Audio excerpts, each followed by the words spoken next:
Welcome to Marketing Mistakes and How to Avoid Them.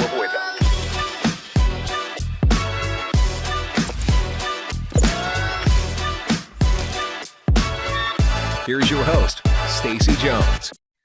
Welcome to Marketing Mistakes and How to Avoid Them. I'm Stacey Jones, and I'm so happy to be here with you all today, and I want to give a very warm welcome to Luke Charlton. Luke is the founder of LukeCharlton.com and is an advertising specialist for coaches dedicated to empowering others to acquire high-paying clients through strategic paid advertising. With over 8 years of marketing experience, Luke has helped coaches grow their businesses with paid advertising and unveil the secret of attracting numerous clients with just a 15-minute email. Luke's guidance has proven successful for over 4,000 coaches, earning him recognition in esteemed publications like Six Figure Coaching and collaborations with renowned ad agencies. Having invested $16 million in advertising and generating over $50 million in sales, Luke's expertise in copywriting and marketing has benefited industry experts like Bob Proctor, Mike Dilliard, Neil Patel, and many more.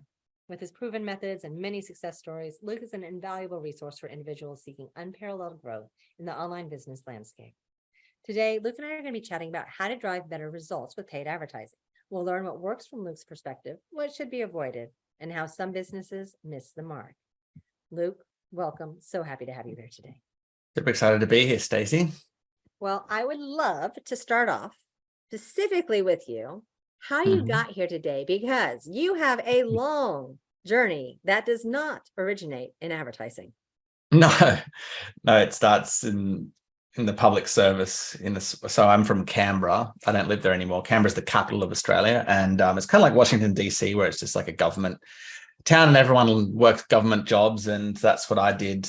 I was with the AFP, which is like basically the FBI of Australia is the AFP. So I was working with them in computer stuff, and I left there exactly 10 years ago to this month, exactly 10 years ago. So I've been a job free for 10 years, which is pretty cool. But yeah, I just, I would go on a bunch of different kind of full-time jobs, and the first 6 months would be great. And then after that, it became very monotonous. And at the time, I didn't realize why. Looking back, I knew it was because the growth stopped, right? And then the only way to move up in the company, or not company, the government, is basically if someone dies or if someone retires. So you're basically waiting like a decade to move up in any position. And so I thought, this is not for me. And I quit. I moved to London, this 10 years ago now, and to become a coach. And I failed miserably that first year and had to come back to Australia because I ran out of money. I was in a lot of debt. Basically, my marketing strategy then, because I didn't know anything about business, was just like throw spaghetti on the wall and see what stuck, and nothing stuck. So I came back home in a lot of debt, and that kind of allowed me to take a couple steps back and realize, okay, what I was doing, just doing a bunch of different things, was not working. Let me figure out what other successful coaches and entrepreneurs have done to be successful. And that's what led me to more the fundamentals of business. I realized what I was doing in the beginning that was not great was just chasing bright, shiny objects, which we do a lot of the time as coaches or entrepreneurs. We're just like, look at the latest, like AI is the big thing now, right? Use AI to grow your business. Yeah.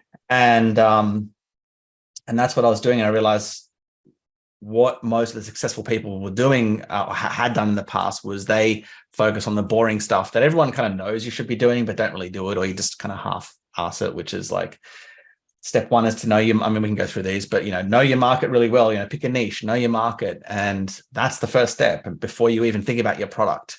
See, most of us, like, we have a great program or a great product, and we try and talk about all the features and stuff and think that that's going to be what draws people in, but it's not. It's like what the market actually wants. So we have to learn the market, and we have to learn how our product or program fits in with that market. So anyway, the boring fundamentals like research and learning copywriting, but I love copywriting anyway. So I went on that's what led me to copywriting, and I realized I had a kind of a natural talent for that. And then I applied that to advertising, because I hated the organic strategies. That's one of my big things from London, is I was literally pounding the pavement towards the end of my time there, like knocking on restaurant doors to try and sell like mobile apps, because I just hadn't.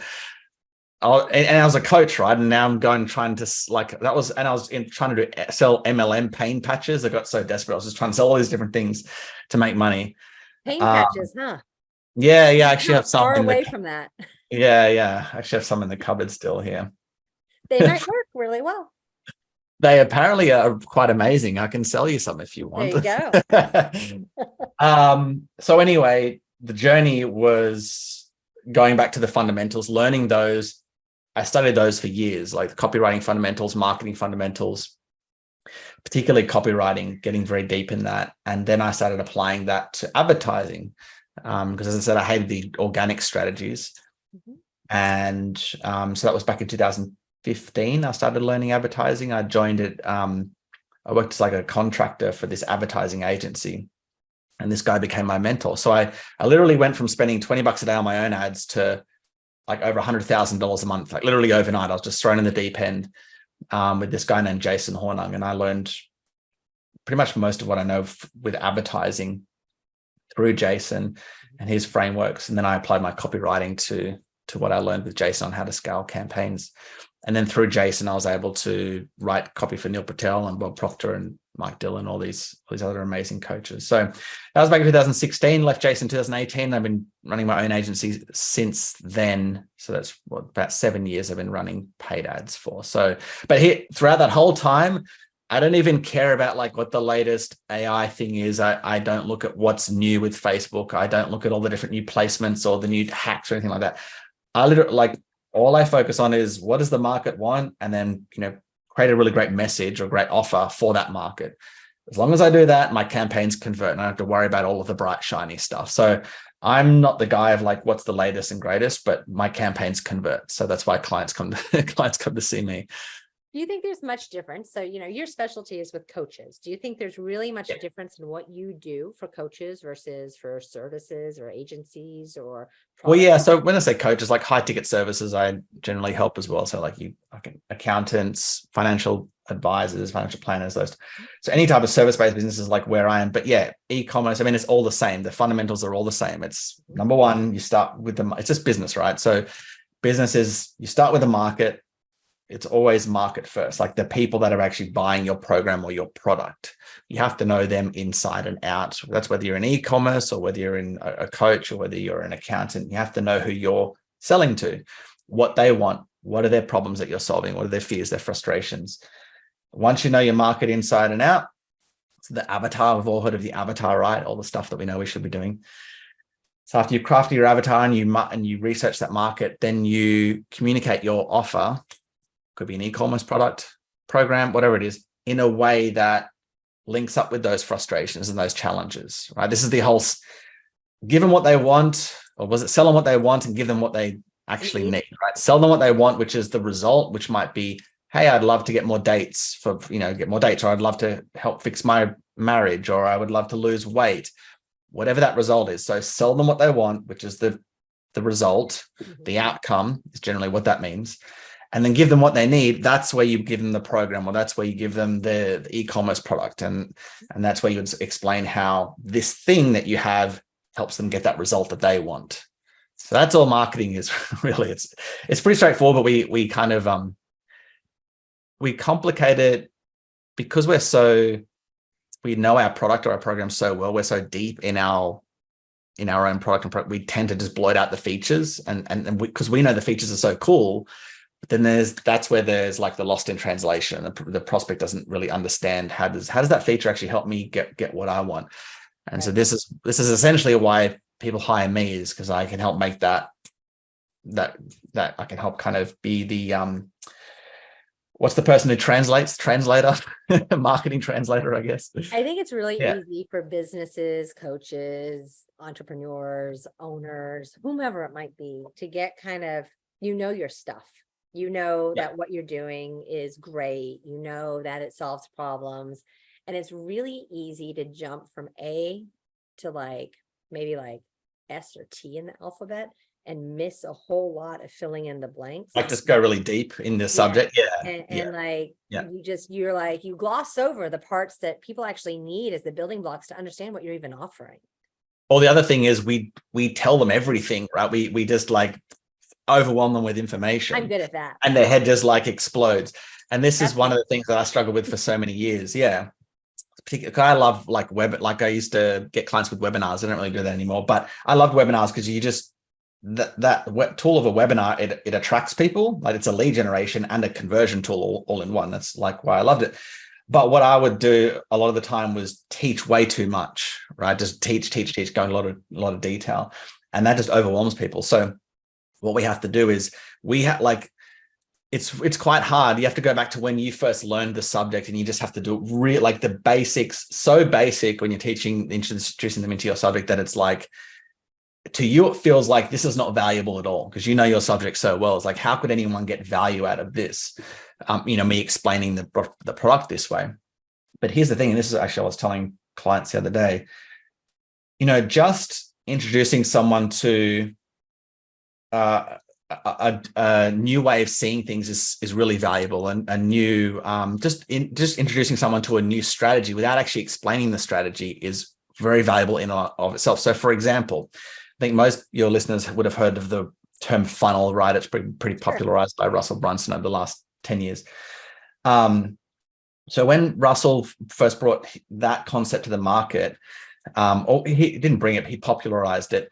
He taught it in a webinar. That was his main vehicle. Anyway, in that webinar, he explained why a funnel is so powerful, right? Because it converts paid ads into whatever it is, customers or high-paying clients. It's a very short, couple of pages that you use, and you put in your advertising, and out comes the dollars, right? And that's why it's so powerful. And just learning that for the first time, even though in the webinar he didn't really go into how to write copy or how to set up the funnel specifically, it was very general. But just that concept of learning what a funnel is and why it's beneficial, that in and of itself is extremely valuable. But this is really basic, right? So what you might have heard the term, teach them the what and the why, but not the how. That's what I've essentially just explained. Just teaching the why without any what, just the why of like why this strategy is better than every other strategy, why funnels are better, or why webinars are better, or why this AI system is better. That is in and of itself, it's very beneficial. Gives people hope, gives people another direction, another path. As I said, hope, and then the how, that's when they can buy your product or your program or whatever. But the point is, coming back to what we're saying is, in order to deliver value, you don't have to teach them everything, like to make the sale. You just have to kind of teach them the what and the why, and then and that will be enough to them to get your product. But it's when we go into all the details that can really trip us up, or skip details, as you said, and how it all actually works. Yeah. So they just need to know the glossy of, this is the problem you have. This is why this is a solution that will fix it, not how we actually are going to go about fixing. That's right. And one of the cool things that to really help with this, so I had a client, I help clients put together like VSLs. The VSL is just like a short video. That's all it is.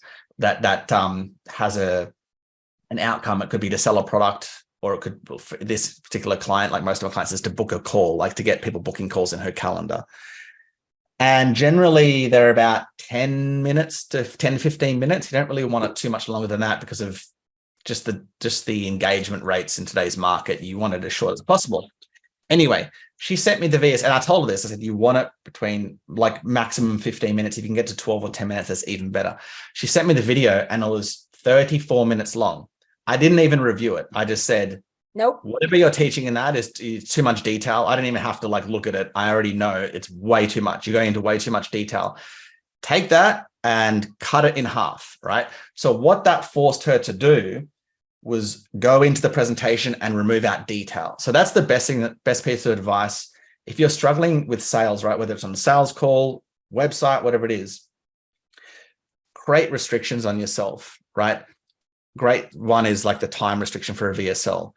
If you're at 25 or 30 minutes, give yourself only 15 minutes or 12 minutes, because that's going to force you to take out the detail, and it's going to force you to make your how you're explaining your system, your product, a lot more basic, a lot more simple.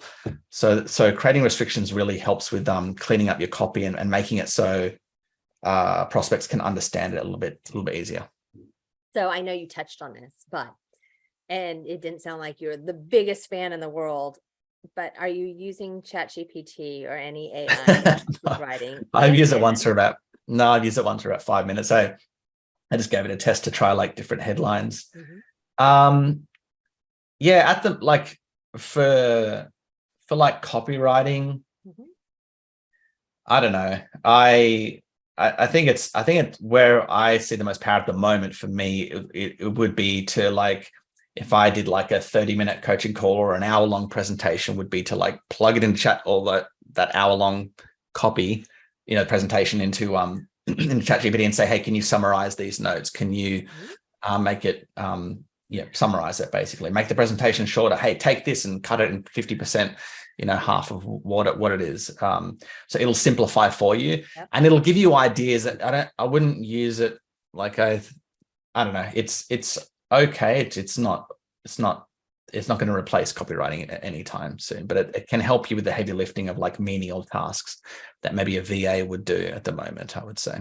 I think it's really great for organizations who need to clean up their copy. Like our agency uses it, and we have it being used by everyone on our team, where even their email communications to clients, right? Yeah. Or to productions. And what we do is we work with brands and put them into movies and TV shows and product placement and the like. And just a day-to-day communication style, it helps even people get started writing. Or as you were saying, if you have too much stuff, having it break it down so that it helps you identify where are the actual main topics you're talking about, so that you can get rid of a lot of the fluff too. So, yes. See, that's what because I've done so much copywriting, I automatically don't. It's innate for you. I don't. Yeah, it's innate. So that's why for me personally, but I can see, because of all the coaching that I do on copywriting, how other people could use it for that. That is innate for me. Actually, there's another great tool for that. It's called Hemingway app, I think it is. Okay. And basically what you can do, you can put an email in there, you put a sales page, whatever bit of copy that your prospect is reading, or potential client or whatever. And the Hemingway app will tell you, it'll give you a readability score, and it'll highlight kind of easy to read and hard to read sentences. And it's free. You just literally copy and paste it in. Yeah. And the readability for copy should be around grade 4 or grade 5. And generally, most people do it in a grade 13 or 14. And when I often give this tool, one of the, for my coaches to use, they say, well, my prospects are smarter, they're executives or something. It's like, well, just because they're smarter doesn't mean that they want to work harder to consume your message, right? So they're still human. Here's the thing, the more energy that it takes for someone to consume your message, like thinking that they have to do, even if they're generally got a higher IQ, you're going to get less people engaging with it. So it behooves you, like if you want more people to get through your message and click on the offer or whatever it is that you're trying to promote, it behooves you to simplify your message as much as possible, as we've discussed already. And that's a great tool. And that's one of the tools that helped me get into the how it became more innate in terms of just writing pithy, like writing very, with less fluff, basically writing to the point. But that's a great tool that will help point out your bad sentences. So when you're working with a new client and you are trying to figure out where to start, because I'm assuming people don't come to you and say, here's exactly what we need. More so they say, help. This is what we have. No, not necessarily. It depends. I mean, they all come to me to book appointments in their calendar. So that's where we always start in that regard. And then I always have the same process that I go through, which is we like, who's your dream client? Who are we going after? Then we look at their offer and make sure that offer speaks to that dream client. Then we, once the market and the offer is done and they kind of match up, then the third step is we set up the appointment system. So the system that we use to generate appointments is very simple. We just run an ad, and generally that pitches a free call, like a free call strategy session or whatever, game plan. Sometimes it pitches their program if their offer is good enough. We literally pitch their coaching program in the ad, and that goes straight to their calendar, and that's the system. And then we show them how to close. So in terms of do we know where to, that's our process that we use every time. So that's where we always start. I'm not sure if that answers your question. No, it does. And so what are some of the mistakes you typically see people making with copywriting? Besides, how long do we take? How long do we have right now? Right? But what are the standards that you see that are just go-tos that you're like, yeah, they did it again? That's a good question.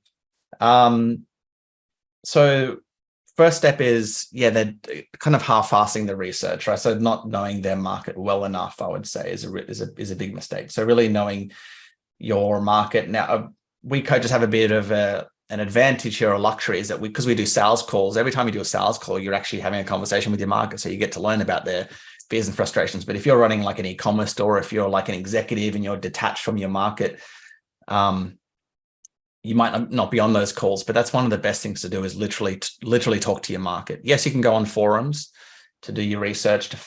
Another one is like books related to your topic, Amazon reviews. Amazon reviews are great. They'll tell you, hey, I love this book because of X, Y, Z. And so that'll tell you their desires. And then they'll say, but I didn't like it because it didn't help me with this, right? So you'll learn a lot from Amazon reviews on what a market likes and what their frustrations are and what they're looking for and that type of thing.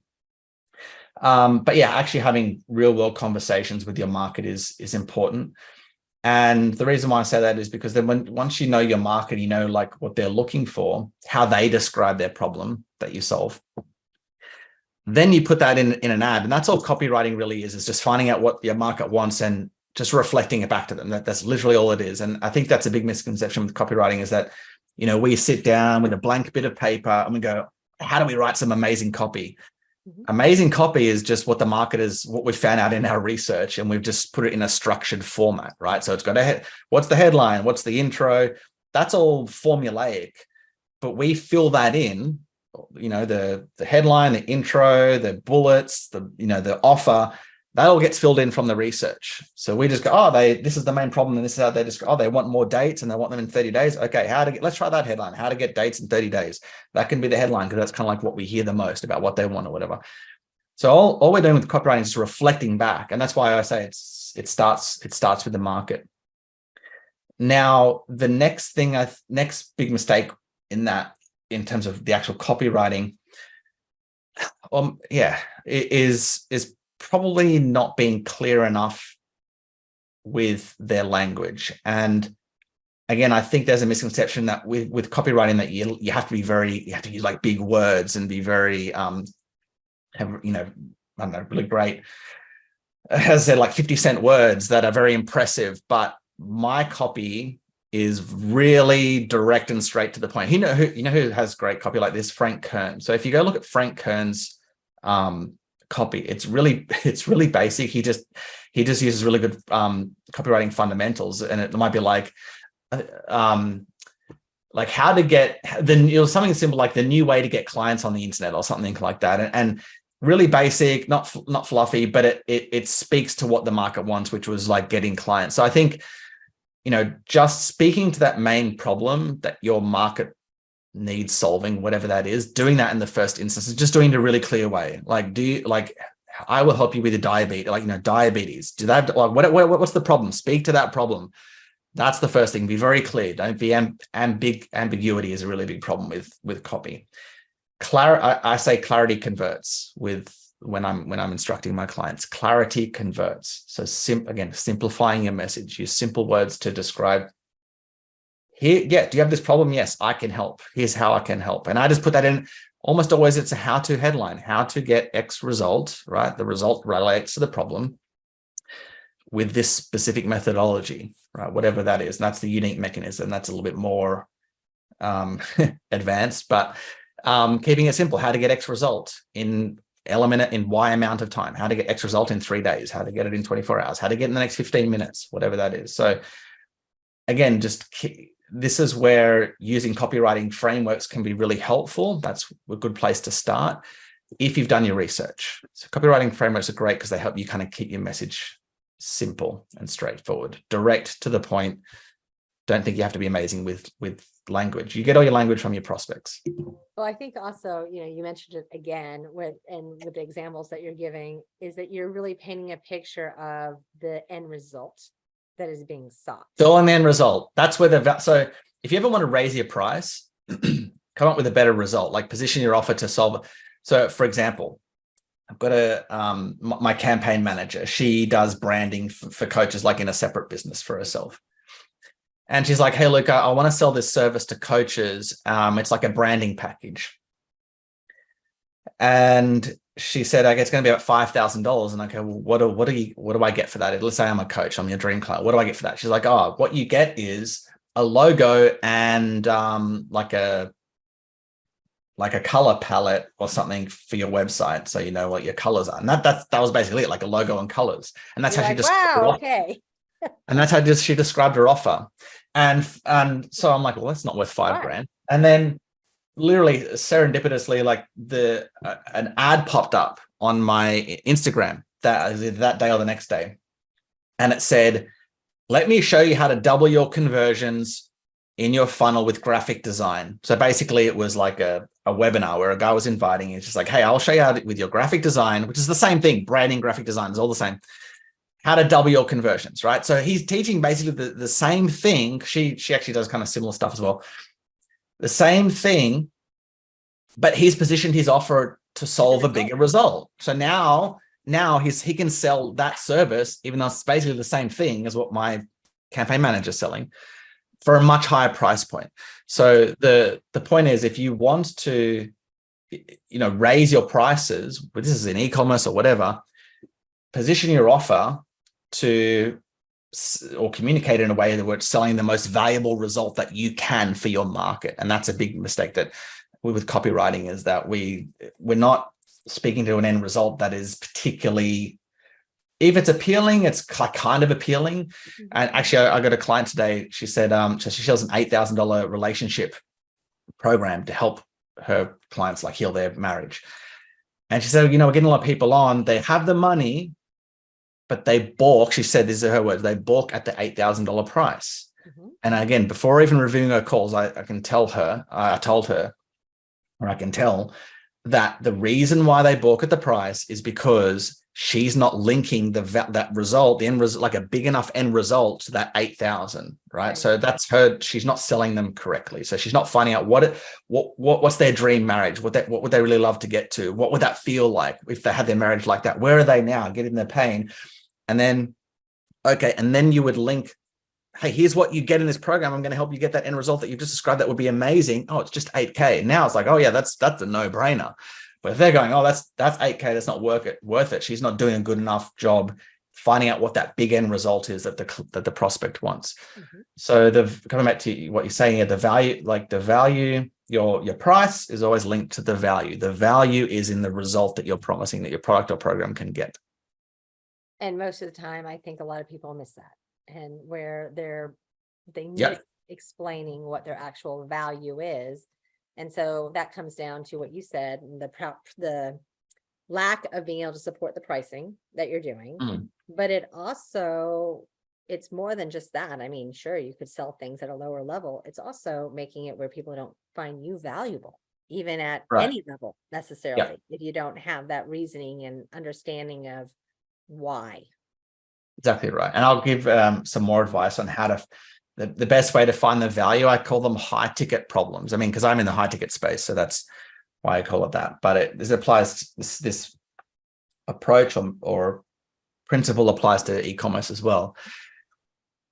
If you want to, raise your prices, as I said, you position it to sell a bigger result, right? You'll, communicate that you can sell. But where the easiest place to find that is just like a bigger problem. If you can solve a bigger problem for your market, just like that guy that I mentioned, the graphic designer, oh, hey, I could give you some logos and some design, some nice colors for your website, or I can show you how to increase the conversions of your funnel, right? That's a problem. Like low converting funnels is the problem. Show you how to increase it, which reduces your cost per acquisition, increases profits, blah, blah, blah.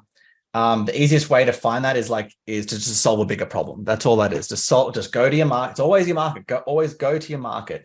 Find out what's the biggest problem that they have. Can your product solve that? If it can, sell them what they want, give them what they need. Sell them what they want. Yes, I can help you with that. This is how I can help you. I can get you in this amount of time with this little effort. You can get it this cheaply. And you do it with this product or program. So it all starts with the market and identifying their problems and just picking like, what's the biggest, most valuable one? Like what's the biggest, most painful one, I should say, the biggest, most painful, most urgent problem, the bleeding neck problem. What is that? Because if you can solve that, they will pay you. That's when they'll pay you. What else do people do that you're just like, come on, peeps, figure this out? Kind of like what I was doing in the beginning, which is thinking that a new funnel or a new strategy will fix their broken message. Mhm. So it's like, oh, my book funnel is not converting, or this appointment or webinar funnels are converting, so I'm going to go try this new AI funnel or new bot funnel or whatever it is. But you're still transporting the same broken message into these other funnels. Right. As I said, like the way that I help my clients get clients is it's very simple. We literally just add calendar. It just goes straight to their calendar. It might be like a short, like 5-minute video or something, but it's very, very simple. The reason why we can do that is because we spend time getting the message right. Like what is an offer that this market really wants? And because we pick out that painful problem, that high ticket problem, they book appointments. So for example, I've got 2 business partners. They were clients, they're now business partners. One, she helps women who have cancer. So she went through cancer. She has a system that she uses with her clients that helps them to basically beat cancer without traditional protocols. And so that's a big problem, right? Cancer. So we literally pitched the program in the ad, and she's getting an appointment. I mean, last week, or the week before, her appointments are $6 each, like $6 for an appointment. $6? Yeah, $6 for an appointment. That's a lot of work. Sorry? That's a lot of work for appointment. A lot of work? Work for $6 for an appointment, or so $6 it costs her to book someone in her calendar. It costs. Got it. Yeah. Okay, I missed. Okay. Yeah, which is very low. It's very low. That is. And yeah, so we don't have like, a book funnel, which then leads to upsells and downsells and things, or we don't have a webinar. We just go straight into the calendar, and then we have a good sales process and a good offer. So we work on the most important things, the fundamentals, the messaging, the offer, and then we just keep our strategy really simple. But the point is, if you're whatever funnel strategy you're using to convert your traffic into appointments or sales, if it's not working, generally it's not the strategy, it's your messaging in there. So that's a big Something's mistake. confusing. Sorry? Something's confusing about it. Exactly right. And that's usually it. It's just like that's what I say, clarity. Like the prospect just doesn't understand at the simplest level, how can your offer help me? Right. Yeah. So, and then beyond that, I mean, besides getting the initial sell and getting them on board that the offer can help, my assumption is that without really good copy writing, you can also continue to lose them through the sales process, even to the point of the pricing mechanism or proposal or however it might be, by not being really super clear again on what the deliverables are and what you're getting, if you're giving them just a ton of information. Yes. So basically the way it works, this is why you find out about your market, right? Then you craft your offer. And that's kind of like the 2 ends of your funnel. If you think about it, you've got your market here that you're advertising to, and you're leading them to your offer, which is at the end of a sales conversation. For me, for an e-commerce store, it's like the website that we're sending them to, right? With the sales, with information on the product. But anyway, but you start there, and then ideally you want to keep everything because you're right. If you don't have all the steps, right? So the first step is to go to this page, which explains how to book an appointment, right? And here's what we're going to talk about on the appointment. And then the next step is to show up to the appointment. So we've got to have the show up emails and the reminder emails. And then we have generally do a 2-step process for our paid ad campaign. So we talk to them first, we qualify them, and then we invite them to a second, which is the sales call. And then we'll have trainings that we give them, like a short training between the first and second call. Anyway, everything needs to be in alignment. So the emails need to explain, they need to be all in alignment with, and what that means is the messaging generally just always comes back to that main problem. Hey, on this call, we're going to talk about how to get consistent dates. On this call, we're going to talk about, there's a show up emails, right? How to lose weight or whatever, it's a plan to lose weight. So it's always in alignment with that main high ticket problem. Because as you said, if you don't have your messaging in alignment, then you lose people all the way to the very last second when you tell them the price of the program or whatever. So answer your question is yes. And that's why it's basically, think of it like, the good thing is you don't have to have them all in alignment out of the gate. I like to think of it like kind of like dominoes. So the first domino is let's just get people booking in the calendar. We just focus on that. And we don't even worry about the sales script or anything until we get that. Okay, now people are booking in. Okay, are they showing up? Okay, let's get the show up. Let's make sure they're watching that training. That's all. Okay, are we qualifying them? Yep, they're qualifying. They're coming through the second call. And once you knock over that domino, then you don't have to worry about it again. It's just like, that's the thing that we do every single time. And it's repeated. So that is the cool thing about the process. You can kind of just do it one step at a time. And that's what I do with my clients. And then the type of clients that you work with are very vast. And do you see that as far as, when I say vast, the coaches, the services and the like, and they're not all exactly the same type. Does this differ at all? Or is it truly exactly the same for everyone? Well, my marketing is created in such a way where I speak to coaches that want appointments in their calendar with paid advertising. So I'm very specific about that I use.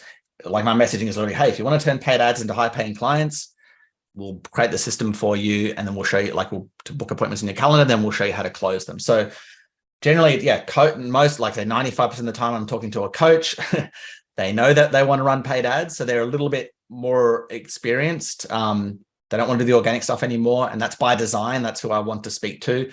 So I'm very clear that it's about paid advertising before we speak. Mm-hmm. So they have that mindset that they're going to be spending money. And they all want appointments in their calendar. They want like a systemized, scalable system. So again, my messaging is dialed in a way where I do speak to basically the same type of coach every single time. Yeah. Sometimes I'll get like a more advanced coach that's maybe heard my podcast or whatever. They know, because I've scaled campaigns to like $25,000, $30,000 a day with some clients. So I can work with more experienced coaches as well. So they kind of come through every now and then as well. But generally, it's the coaches that want to get into advertising for the first time. Do you think that most people approach copywriting? We already kind of talked about it before, but just that it's too much with everything that they're doing, that they're just not drilling it down to the core essentials of being able to really talk to the point that they are trying to get across. So, we talked about the fluff in there. Are people, I guess what I'm trying to say is, are people trying to add too much into what they're trying to do? You're trying to get someone to show up for a phone call, and that's your entire intent.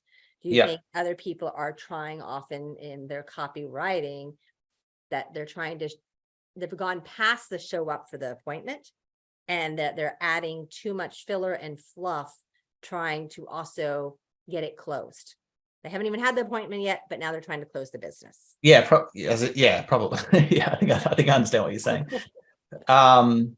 Yes, I do see that. It's like, as it's come back to what we said before about putting in too much of the fluff in there and not treating it just like I said before, with pill it like a domino, right? Just what's the next action step that you want them to take, and what are the benefits to them for taking that action step? So, for example, booking the appointment, what's the benefit for them having a call with you? What are you going to do on the call together? What are the benefits of the call? Focusing on that, and then getting them to show up to the calls, just reminding them of those benefits again. That's all we do with the show up emails.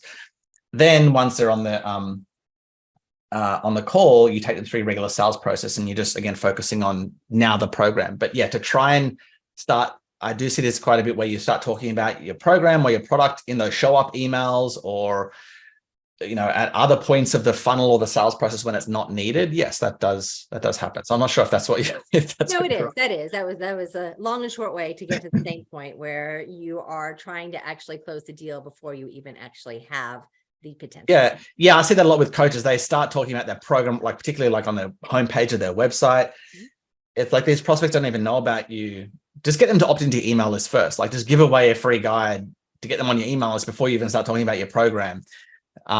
Yes, it's often trying to get to that sale a bit too quickly, because again, we're in love with our program, and we think that as soon as we start talking about it, of course everyone else is going to be in love with it and they're just going to want to buy it, which no, you have to take them through.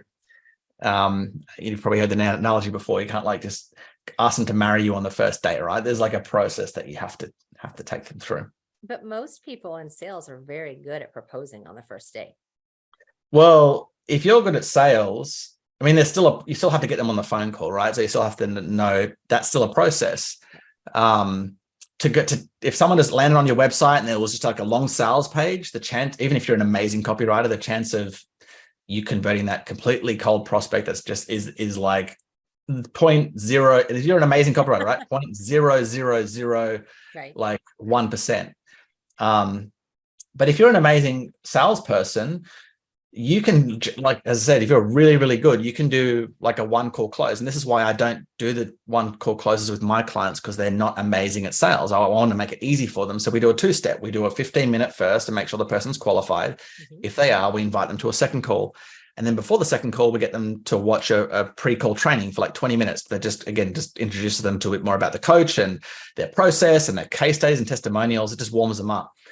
And then it makes that final sales call really, a lot easier to close. But if you're really good, them too. It also disqualifies them nicely, and then it doesn't add exactly to the right cost of your acquisition. Yeah, if you weren't actually interested.